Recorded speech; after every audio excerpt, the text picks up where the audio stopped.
ओम श्री सद्गुरुदेवाय नमः। श्री गणेशाय नमः। प्यारे दर्शकों, हम लोगों के जीवन में कभी कभी इतनी ज़्यादा समस्याएं आ जाती हैं कि व्यक्ति यह समझ नहीं पाता कि यह परेशानियां क्यों आ रही हैं। इन परेशानियों का कारण क्या है? कभी कभी हम अपनी जन्म कुंडली के द्वारा ज्योतिषियों से परामर्श लेते हैं और ज्योतिषी भी काफ़ी हद तक अपनी जानकारी के अनुसार समाधान करने की कोशिश करते हैं, लेकिन फिर भी पूर्ण रूप से निराकरण उपचार नहीं हो पाता है। तो ऐसे में एक शास्त्र है वास्तुशास्त्र। वास्तुशास्त्र में एक प्राचीन विधा है जिसे हम श्री यंत्र, या इसको चाइना वालों ने कहा है लोशु ग्रिड। ऐसी कंडीशन में एक श्री यंत्र होता है जिसमें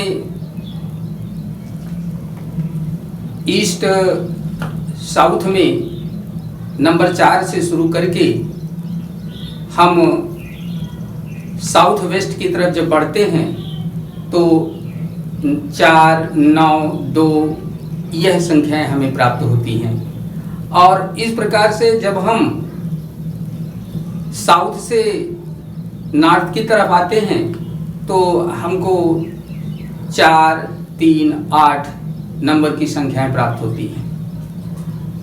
इसी प्रकार से जब हम मध्य पूर्व से मध्य पश्चिम की तरफ चलते हैं तो हमें 3, 5 और 7 नंबर की संख्याएं प्राप्त होती हैं। तथा जब हम नॉर्थ ईस्ट से शुरू करके नॉर्थ वेस्ट तक चलते हैं तो हमें 8, 1, 6 नंबर की संख्याएं प्राप्त होती हैं। तो इस प्रकार से इन संख्याओं को हम किसी भी तरह से जोड़ें तो योगफल 15 आता है। तो ये 15वां यंत्र या श्री यंत्र कहा जाता है। इसी को चाइना वाले लोग लोशु ग्रिड कहते हैं। तो इसके माध्यम से हम जातक को कहाँ से परेशानी आ रही है, कहाँ से दिक्कत आ रही है, इस समस्या का निवारण करने के लिए उस जातक के जन्म तिथि के द्वारा यानी डेट ऑफ बर्थ के द्वारा हम यह पता कर लेते हैं कि इस श्री यंत्र से संबंधित कौन कौन से अंक जातक की जन्म तिथि में मौजूद हैं या कौन कौन से अंक मौजूद नहीं हैं। इसके आधार पर हम जातक को यह बता सकने में समर्थ हो जाते हैं कि कौन सा ग्रह जातक के लिए हानिकारक फल दे रहा है।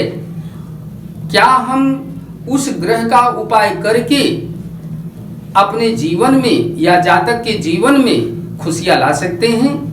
तो जैसा कि अभी तक हमने अपने अनुभव के द्वारा पाया है कि निश्चित रूप से 99% 1% हम इसलिए छोड़ देते हैं कि वो ईश्वराधीन है। वैसे तो चराचर जगत ईश्वराधीन है, परंतु हम विश्वास के लिए ऐसा आपसे कहते हैं कि 99% यह बात उसके जीवन पर लागू होती है। और यदि वह उस ग्रह से संबंधित उपाय को कर लिया तो निश्चित रूप से उसके जीवन में खुशियां आ जाएंगी और वह अपने जीवन की गाड़ी को बड़े आराम से आगे चलाता रहेगा। प्यारे दर्शकों, जैसे मान लीजिए कि उसकी डेट ऑफ बर्थ में 4 नंबर है, तो 4 नंबर जो होता है राहु का प्रतीक है। इस श्री यंत्र में या लोशु ग्रिड में 4 नंबर राहु को दिया गया है। राहु जो होता है वह साउथ और ईस्ट का स्वामी है और उस दशा में अगर जातक के पास नंबर 4 मौजूद है तो वह पैसे का कलेक्शन करता है, वह अपने विचारों को दृढ़ता प्रदान करता है और जीवन में उसके धन संबंधी बातें उसके अनुकूल रहती हैं। कहने का अभिप्राय यह है कि ऐसा जातक अपने जीवन में पैसे का संग्रह, पैसे का कलेक्शन भरपूर मात्रा में करता रहता है और उसका लाभ प्राप्त करता रहता है। यदि जातक की कुंडली में या जातक की जन्म तिथि में 9 नंबर है तो 9 नंबर ग्रह का प्रतिनिधित्व मंगल करता है। मंगल ग्रह एक ऐसा ग्रह है जो कि बहुत साहसी ग्रह होता है। उसको अपने जीवन में साहस बरकरार रहेगा और वह प्रतिभा का धनी होगा। उसका नाम भी चारों तरफ विख्यात होगा। और यदि मान लीजिए कि 9 ग्रह नहीं है, 9 नंबर नहीं है उसकी डेट ऑफ बर्थ में, तो यह मान लीजिए कि उसका मंगल ग्रह कमजोर है। मंगल ग्रह से संबंधित बातों का उपाय कर देने से उसके जीवन में खुशियां आ जाएंगी। इसी प्रकार जब हम अगले नंबर 2 पर विचार करते हैं जो कि साउथ वेस्ट में पड़ता है, तो वह चंद्रमा का कारक है, नंबर 2 ग्रह। इससे जातक अपने विचारों को व्यक्त करता है, कल्पनाओं में व्यक्ति खोया रहता है और अर्थ तत्व होने के कारण जातक का अपना जो रेजिडेंस है, निवास स्थान है, कहाँ होगा?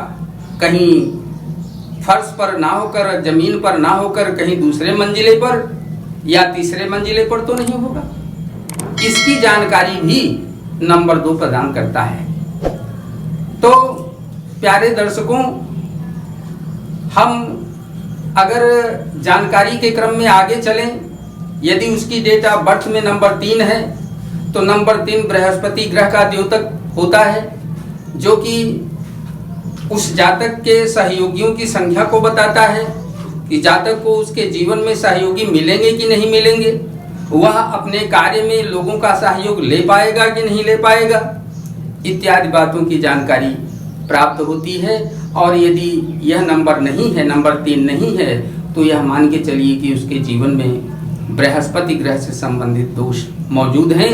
यदि वह जातक बृहस्पति ग्रह से संबंधित उपाय कर लेता है तो उसके जीवन में खुशियां बरकरार रह जाएंगी। इसी प्रकार से यदि हम नंबर 5 की बात करें तो नंबर 5 जो है वह मकान का ब्रह्म स्थल होता है। यह स्थल शुद्ध होने चाहिए, साफ सुथरा होना चाहिए। और यदि डेट ऑफ बर्थ में नंबर 5 अंक मौजूद है तो वह अपने जीवन में सभी बातों का बैलेंस ठीक ढंग से कर लेता है और जीवन की गाड़ी को सुचारू रूप से आगे चला लेता है। इसी प्रकार से यदि उसके डेट ऑफ बर्थ में नंबर 7 मौजूद है तो नंबर 7 केतु का प्रतिनिधित्व करता है, संतान का भी प्रतिनिधित्व करता है, यहाँ तक कि बड़े बुजुर्गों के आशीर्वाद का भी प्रतिनिधित्व करता है। तो नंबर 7 है तो ये सब मिलेगा उसे। और यदि नंबर 7 मौजूद नहीं है तो केतु ग्रह से संबंधित दोष उसके जीवन में मौजूद हैं, ऐसा जानना चाहिए और उसका उपाय कर लेना चाहिए। उसका उपाय करने से ही उसके जीवन में खुशियाँ मिल पाएंगी। इसी प्रकार से नंबर 8, यदि नंबर 8 ग्रह मौजूद है, यानी नंबर 8 मौजूद है उसकी डेट ऑफ बर्थ में, तो निश्चित रूप से शनि उसका अच्छा है, शनि उसका साथ देता है, वह अपने हर कार्यों में विजय प्राप्त कर लेता है, यानी कि वह अपना काम एन केन प्रकारेण निकाल लेता है। और यदि उसकी डेट ऑफ बर्थ में नंबर 1 मौजूद है तो नंबर 1 सूर्य का प्रतिनिधित्व करता है। सूर्य जो है वो नौकरी का दाता होता है और प्रसिद्धि का भी दाता होता है और यहाँ तक कि उसका यश भी फैलता है। और यदि नंबर 6 उसकी डेट ऑफ बर्थ में मौजूद है तो निश्चित रूप से वह अपने जीवन में लग्जरी सुख भोगेगा, ऐश्वर्य के साथ अपना पूरा जीवन व्यतीत करेगा। प्यारे दर्शकों, आज यह जानकारी हमने बहुत अल्प मात्रा में आप लोगों को दी है। इसमें बहुत सी जानकारियां मौजूद हैं जो कि हम ये इसके द्वारा आगे की कुंडलियों में, आगे के वीडियो में हम देने का प्रयास करेंगे। आशा है कि यह जानकारी आप लोगों का मार्ग प्रशस्त करेगी। धन्यवाद।